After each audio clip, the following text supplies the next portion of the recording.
हे BK sir, आपके चरणों में मेरा नमन। सर, इस साल की शुरुआत में मैंने आपसे वादा किया था कि मैं इस बार नीट एग्ज़ाम में बहुत अच्छा परफॉर्म करूंगा, आपका नाम रोशन करूंगा। लेकिन सर, मैं गलत आदतों में लग गया। पर अब मुझे लगता है मेरा सिलेक्शन नहीं होगा। सर, मैं आपका एक अच्छा स्टूडेंट नहीं बन पाया सर। सर, बहुत बुरा लग रहा है। ज़िंदगी में इतनी हताशा कभी नहीं हुई। अपने पेरेंट्स को, आपको अपनी शक्ल दिखाने की भी हिम्मत नहीं हो रही।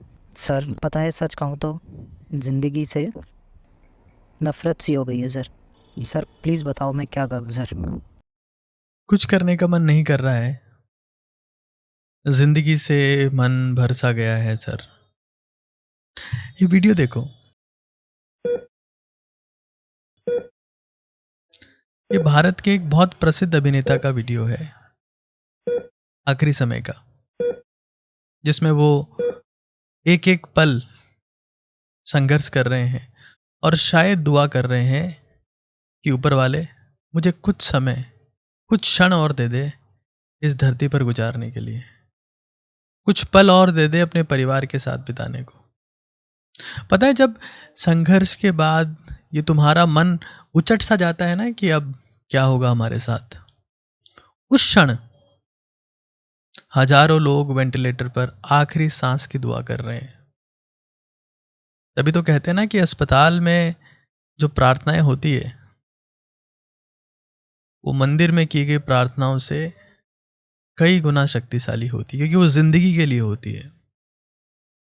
लाखों लोग कतार में खड़े हैं कि उन्हें कुछ दिन और जीने की दवाएं मिल सके, और करोड़ों लोग अपनी बारी का इंतजार कर रहे हैं कि उन्हें आज रात भूखा ना सोना पड़े।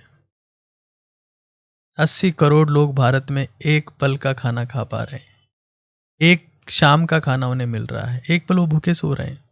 लेकिन तुम जवान हो, तुम जिंदा हो, तुम स्वस्थ हो, तुम्हारे फेफड़े, तुम्हारी किडनियाँ, तुम्हारे दिमाग, तुम्हारा हार्ट, सब कुछ परफेक्ट है। कोई दवाओं की ज़रूरत नहीं, तुम जवान हो, तुम्हारे पास ज़िंदगी है, सपना है तुम्हारे पास, बिलियन डॉलर्स का शरीर है तुम्हारे पास, और तुम क्विट करने की बात करते हो। जिंदगी है, हार होगी, थकान भी होगी, but quitting is the permanent solution of temporary problems.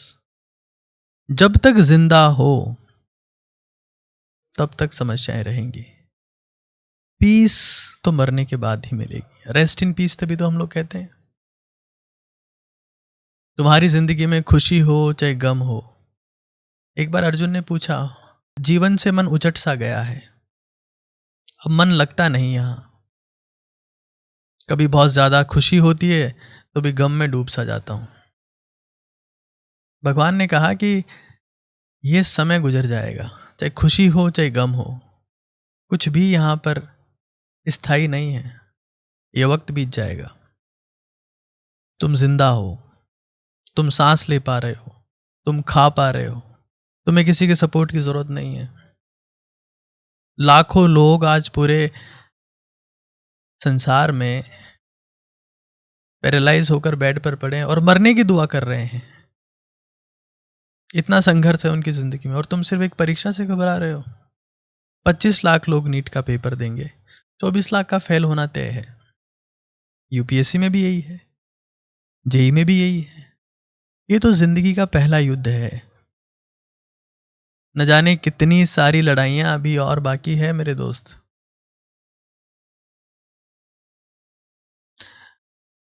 तुम सिर्फ खुशी मनाओ कि तुम्हें पता चल गया है कि तुम्हारा इस बार नहीं हो रहा है, तो तुम्हें कोई झूठी उम्मीदें नहीं है, तुम बेटर प्लानिंग कर सकते हो। मेरे साथ वाले कई लोग ऐसे थे जिनका नीट एग्जाम में नहीं हुआ, बाद में उन लोगों ने यूपीएससी क्रैक किया। तो ये जिंदगी है। ऊपर वाला आपके लिए हमेशा हमेशा कुछ बेहतर तलाश कर रहा है। भरोसा रखो, मेहनत करो और खुशी मनाओ, क्योंकि जिंदगी में जिंदा रहने से बड़ा कुछ भी नहीं है।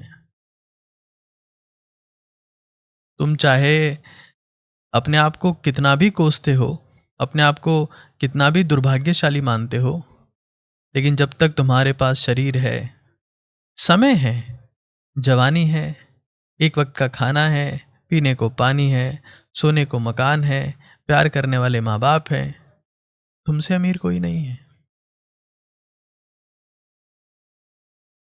और लड़ना वो तुम कभी नहीं छोड़ पाओ, क्योंकि इस धरती पे तो जो भी आएगा उसे संघर्ष से सामना करना ही पड़ेगा। जब नीम के पेड़ की निम्बोली नीचे गिरती है ना, और वो हमेशा छांव में ही रहे, तो पता है वो निम्बोली कभी भी पेड़ नहीं बन पाती है, क्योंकि धूप चाहिए पेड़ बनने के लिए, संघर्ष चाहिए पेड़ बनने के लिए। यहां पर तो भगवान भी पैदा हो गए, तब भी संघर्ष करना पड़ा। भगवान श्री राम को करना पड़ा संघर्ष, श्री कृष्ण को करना पड़ा संघर्ष, सबको करना पड़ा संघर्ष। और जितना तुम तपते जाओगे, जितना तुम प्रेशर झेलते जाओगे, अभी तो तुम कोयला हो, हीरे बनने की पहली सीढ़ी पर ही बिखर जाओगे तो राख बन जाओगे, और राख हवा में उड़ जाती है, खत्म हो जाती है। राख हमेशा दूसरों के काम आती है, पता है, किसी दूसरे पेड़ के काम आएगी, किसी दूसरे जानवर के काम आएगी। जुड़े रहो, ताकतवर रहो। कुछ भी करने का मन अगर नहीं कर रहा है ना, कुछ भी लग रहा है कि सब कुछ खत्म हो गया, अपने शरीर पे ध्यान दो। हो सकता है कल को तुम दुनिया को फिटनेस के लिए इन्फ्लुएंस करने लगो, दुनिया को फिटनेस के बारे में समझाने लगो। हजारों रास्ते हैं इस दुनिया में, एक रास्ते के भरोसे जिंदगी से ऊबा नहीं करते, और बेमतलब की सोच में डूबा नहीं करते। तो ये समय गुजर जाएगा, और हर साल है। जब तक तो मतलब तुम्हें क्या लगता है कि सिर्फ तुम्हारे चारों ओर ही दुनिया चल रही है? किसी भी कंट्री में चले जाओ, वहां पर राष्ट्रपति, प्रधानमंत्री, जितने बड़े बड़े लोग हैं, सब संघर्ष कर रहे हैं, सब।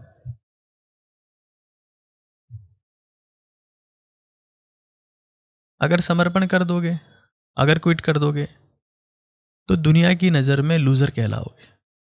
युद्ध के मैदान में गए, वहां लड़े, वहां मारे गए, तो बहादुर कहलाओगे। तुम्हें डिसाइड करना है कि तुम्हें मरने के बाद में वीर कहलाना है या मरने के बाद हिंजड़ा कहलाना है। It's purely up to you. हिंजड़े का कतई मतलब ट्रांसजेंडर से नहीं है।